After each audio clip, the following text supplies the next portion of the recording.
All right, guys, so I'm down here on the Des Moines River again doing some beaver trapping. I checked some today, I pulled some today, and I'm going to be moving some today. What I've got here is kind of crude, but it's what's been working for me. It's super simple. I'm basically just set up on a large feed bed, and I've got a whole bunch of these beaver chewing here, and I've been using those to block off runways and get them centered up to where I'm going to put my trap. I guess I'm running sort of a modified walk-through beaver caster mount set. I'm long chaining some of these TS85s here. As far as I'm concerned, these are the best beaver traps out on the market today. They're pretty easy to set. They're a dogless design, and yeah, they're big enough to get the job done. They've been getting the job done for me. Like I said, they're pretty easy to set though. I know a lot of guys really like the MB 750s, and there's nothing wrong with those traps. I personally just am not great at setting them just because of the way the trigger system works. So I had a good buddy of mine, Jeff Milner, that was kind enough to lend me a dozen of these guys. So thank you, Jeff, for that. But I'm going to get these set in here, and I'm going to show you what the finished set looks like. So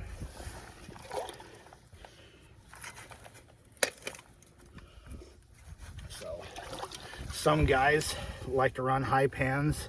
I'm not one of those. I like to run in between a hair trigger and a high pan, I guess, just medium. Make it so there's minimal pan travel, because by the time the trap goes off, I don't want them to know that something's falling below their foot. So just something like that. But you can see how big that trap is compared to my hand. But these guys do have to be set 100% underwater. So I'll get this placed and I'll show you what I'm working with.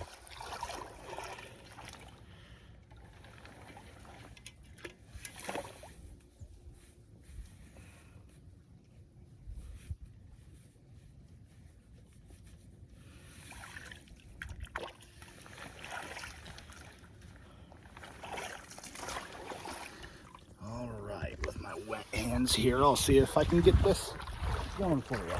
But yep, I'm set out in a channel that's kind of pinched down a little bit, that these beavers have been coming in at night to feed, and I've kind of got some metal that's been out here forever kind of blocking their feed bed off. But what I've done is I've come up in here, and it's fairly shallow everywhere else, you can see. But I want where the trap's going to sit to be a little lower than everything else, because I want them to have to put their foot down in the trap. So I've got my run here. I've got my caster mound right up here. I'm going to place my trap here, and I'm going to wiggle it down and push it into the bank so I can bed it. It hasn't been as important to me for catching these beavers down here to get it as bedded solid as a coyote trap, but you don't want them to be like, oh, hey, there's something under my foot. So just get it solid, and that's basically what I'm working with here.